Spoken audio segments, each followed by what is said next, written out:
जय जिनेंद्र बहनों, चौथ माता की दूसरी कहानी। एक माँ और एक बेटा था। माँ और बेटा दोनों रोज जंगल में जाते, लकड़ियाँ काट कर लाते और बाजार में बेचकर अपना गुजारा करते।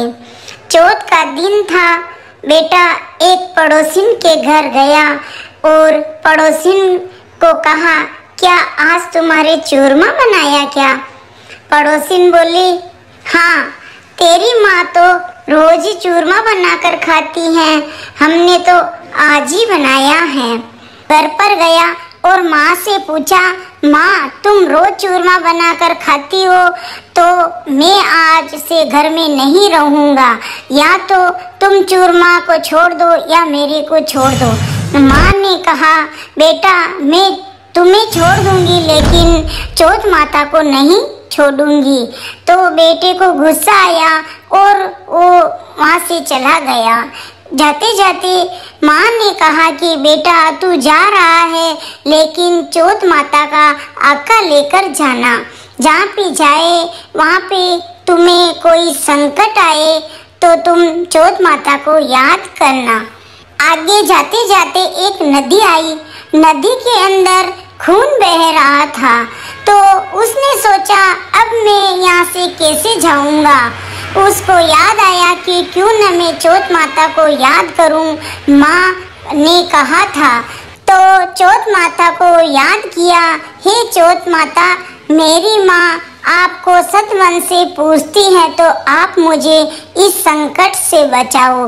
इतने में नदी के अंदर पानी बहने लगा। वो वहाँ से चलता चलता एक नगर में चला गया। वहाँ पर एक राजा की नगरी आई और एक बुढ़िया का घर था। वो उस बुढ़िया के पास चला गया। वहाँ पर बुढ़िया रोटी बना रही थी और रो रही थी। उसने पूछा कि हे बुढ़िया माँ, तू क्यों रो रही है? बुढ़िया ने कहा कि इस गांव के राजा हर महीने एक आदमी की बलि चढ़ाता है।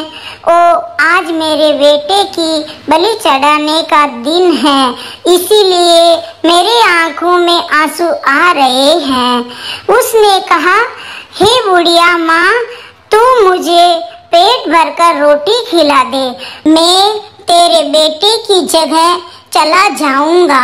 मैं सोने जा रहा हूँ, कोई बुलाने आए तो मुझे जगह देना। आधी रात हुई और राजा के कर्मचारी उसको लेने के लिए आए तो बुढ़िया ने सोचा कि मैं पराये पुत्र को कैसे भेजूं। इतना सुनते ही वो उठकर बाहर आ गया और राजा के सिपाही के साथ चला गया। वहां जाकर सुबह हुई और राजा के सिपाही उसे आवड़े के अंदर बिठा दिया और आवड़ा ढक दिया। उसने चौथ माता के आके लेकर चारों तरफ घुमा दिए और कहने लगा, हे चौथ माता, आज मुझे इस संकट से टालना। 2-3 दिन बीत गए और छोटे बच्चे खेलने के लिए आए।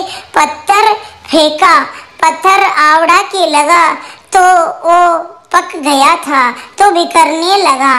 राजा को जाकर बच्चे ने बताया कि राजा साहब, आपका आवड़ा पक गया है।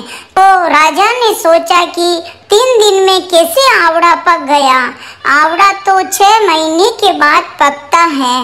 वो सिपाही को भेजा और सिपाही देखने के लिए आए तो सोने चांदी के कलश उतर रहे थे।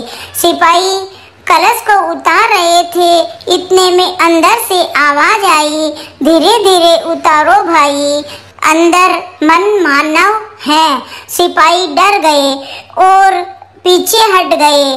दूर जाकर अंदर झांका तो अंदर चारों तरफ जवारे उग रहे थे और बीच में वो लड़का बैठा था। उसको पूछा कि तुम कौन हो?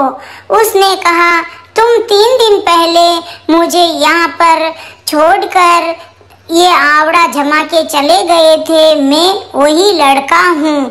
तो उसको राजा के पास लेकर चले गए।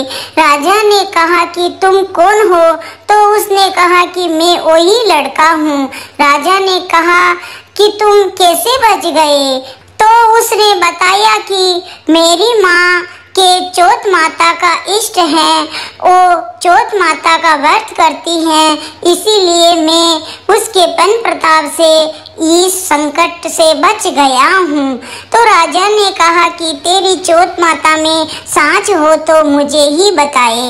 राजा ने एक घोड़े के ऊपर उसको बिठाया, दूसरे घोड़े के ऊपर वो बैठ गए और कहा कि तुम्हारी चौथ माता में सांच हो तो ये तुम्हारी सांकलें खुलकर मेरे हाथों में लग जाएं। इतना कहते ही उसने चौथ माता को विनती की, हे चौथ माता मेरी लाज रखना। तो राजा के हाथ में सांकलियां चली गई। राजा को चौथ माता के ऊपर विश्वास हो गया और राजा ने उसकी लड़की से उस लड़के की शादी करवा दी। थोड़े दिन बीत गए। एक दिन का समय था और बिजलियां चमक रही थी। तो उसने कहा उसकी पत्नी को कि देखो आज मेरे गांव के उधर बिजली चमक रही है। तो पत्नी ने पूछा क्या तुम्हारा भी गांव है? तो उसने कहा हाँ मेरा गांव भी है और मेरी माँ भी है। तो पत्नी ने कहा चलो तुम्हारे गांव ही जाकर रहेंगे। राजा से कहा अब हम जाएंगे। वहाँ से विदा लेकर जाने लगे। राजा ने बहुत सारा धन दिया और विदाई दी। वो जाते जाते उसके गांव चले गए। उधर से पड़ोसिन दौड़ी दौड़ी गई, हे बुढ़िया माँ, हे बुढ़िया माँ, तेरे बेटे और बहू आ रही है। बुढ़िया ने कहा तू क्यों झूठ बोलती है? कहाँ मेरे नसीब में बेटा और बहू? एक बेटा था, उसको भी तुम सिखाकर यहाँ से निकाल दिया। अब मेरे भाग्य में बेटा कहाँ लिखा हुआ है? उसने जिद्दी की तो वो ऊपर चढ़कर देखने लगी। दूर से बेटा और बहू धन लेकर आ रहे हैं। वो दौड़ी दौड़ी नीचे आई। बेटा और बहू द्वार पे आए, बुढ़िया के पैर पड़े और तीनों खुशी खुशी अंदर आए और बुढ़िया चौथ माता के चरणों में पड़ी और बेटे बहू को याद दिलाती हुई कहा कि ये सब मेरी चौथ माता का पन प्रताप है। तुम दोनों ही चौथ माता को मानना और चौथ माता की आशीर्वाद से रहना। इतना कहकर डोकरी और दोनों अच्छे आराम से रहने लगे।